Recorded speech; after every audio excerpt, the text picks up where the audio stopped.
Welcome to The Explainer. So have you ever actually stopped to think about the sheer mechanical effort it takes just to sit up straight? Today, we are going on an energetic architectural tour of the human body. We're going to look at the incredible biomechanical engine that powers absolutely everything you do, from the microscopic proteins sliding past one another in your cells to the rigid, macroscopic bones giving your body its shape. Okay, let's dive right into this fascinating biological system. Here is our roadmap for today. We're going to start with the basics of movement, rev up your muscular engine, and break down the mechanics of contraction. Then, we'll zoom all the way out to look at our skeletal framework, how our joints articulate, and finally, what happens when this whole intricate system fails. All right, Section 1, the basics of movement. Let's get moving. To start off, we got to establish a really important distinction our source material makes, the difference between movement and locomotion. See, your body exhibits internal movement constantly. Right now, microscopic cilia in your trachea are coordinating to clear out dust. That is movement. But locomotion? That's the voluntary relocation of your entire self from one place to another, like getting up to walk to the kitchen. Just remember this crucial rule of thumb. All locomotion is movement, but not all movement is locomotion. To pull off all this movement, your body relies on three totally distinct types of muscle. First up are skeletal muscles. These are striated and voluntary. They're directly attached to your bones and act as your primary tools for walking and posture. Next, we have visceral muscles. These are smooth and completely involuntary. They make up the inner walls of your digestive tract, moving food along without a single conscious thought from you. And finally, we have cardiac muscles, found exclusively in your heart. These are beautifully unique because they're striated, like skeletal muscle, but entirely involuntary as they maintain that continuous, lifelong beating. Section 2. Your muscular engine. We are zooming right into the microscopic architecture here. Our skeletal muscles are just brilliantly organized. Imagine a really thick industrial cable. A single skeletal muscle is basically like that. It's a collection of bundles, which we call fascicles.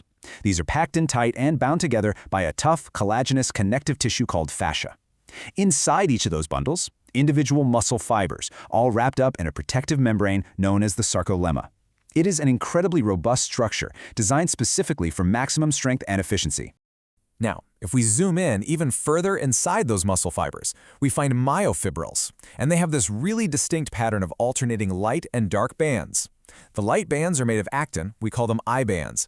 The dark bands hold myosin, and those are the A bands. Anchoring this structure right in the middle of each light I band is an elastic fiber called the Z-line. Now, the specific segment located between two successive Z-lines, that is the sarcomere. Definitely remember that term because the sarcomere is the fundamental functional unit of muscle contraction. This microscopic space is where the magic of human movement actually happens. Moving to Section 3, the mechanics of contraction. Time to talk about the sliding filament theory. So how exactly does a thought in your head turn into physical motion? Well, it relies on a precise chain reaction known as the sliding filament theory. It starts with a signal from your central nervous system, zooming down a motor neuron. That triggers the release of a neurotransmitter called acetylcholine, sparking an electrical action potential. That little spark prompts the release of calcium ions. Think of the calcium like a key. It activates the actin filaments, allowing them to bind directly to the myosin heads to form a physical crossbridge. Once that connection is made, the crossbridges pull the actin filaments, literally sliding them right over the myosin. To visualize this sliding action in real time, imagine a rowing team. The myosin head reaches up to form that crossbridge, pulls the actin during a sliding rotation, and then requires cellular energy, ATP, to break that bridge and reset. Reach, pull, release, over and over. Literally millions of these microscopic oars are rowing simultaneously inside your sarcomeres right now, generating the force required just to let you nod your head. Let's move on to Section 4, our skeletal framework. Time to look at the body's scaffolding. 206. That is the exact number of bones in the adult human skeleton. This complex network of bone and cartilage is our ultimate biological scaffolding. Because, honestly, without this rigid framework, our powerful muscular engine would have absolutely nothing to pull against. We can divide this skeleton into two main, highly specialized divisions. On one hand, we've got the protective axial skeleton, and on the other, the highly mobile appendicular skeleton. The axial skeleton is made up of 80 bones that form the heavy central core axis of your body, perfectly optimized to shield your vital organs.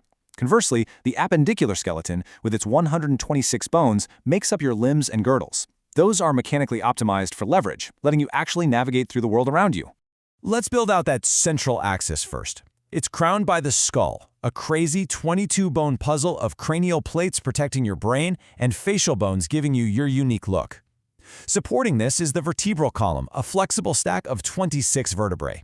Rounding out the core is your sternum and 12 pairs of ribs shaping your chest cavity. It's an incredible piece of biological engineering. Check this out. The first 10 pairs of ribs connect securely to the front, but the 11th and 12th pairs, they don't attach to the sternum at all, which is why we call them floating ribs. Branching off from that core is the appendicular skeleton, where precision and symmetry really take over. Every single one of your 4 limbs contains exactly 30 bones. Your upper arm features the humerus, radius, and ulna, ending in the complex mechanics of your hands. Your lower limb mirrors this fundamental design perfectly, with the massive femur, the tibia, and the fibula. And these mobile appendages don't just float in space. They are firmly anchored back to your core by the pectoral girdles in your shoulders and the robust pelvic girdle at your hips. Section 5. Joints and articulation. The mechanical pivots. Joints are those crucial mechanical pivots where your bones make contact. Depending on what you need more, stability or mobility, our bodies use 3 primary types of joints. First, fibrous joints. These are heavily fused and don't allow any movement at all. They lock your skull bones together to form a solid cranium. Next are cartilaginous joints, found between your vertebrae. They permit a very limited stiff range of movement, giving your spine a flexible but stable core. And finally, the highly dynamic synovial joints. These fluid-filled marvels prioritize big movements, acting as the hinges in your elbows or the incredible multidirectional ball and socket joints in your shoulders and hips. And finally, Section 6. When the system fails. Looking at some common disorders really highlights the profound fragility of this mechanical system we've just built. Things can go wrong right at the communication level.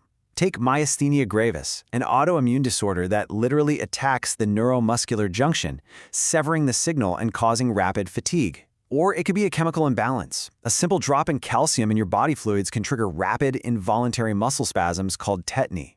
The scaffolding itself can fail, as we see in osteoporosis, where decreased bone mass leads to dangerous fractures. And the joints? They can get compromised by conditions like gout, where a buildup of microscopic uric acid crystals causes intense, paralyzing inflammation.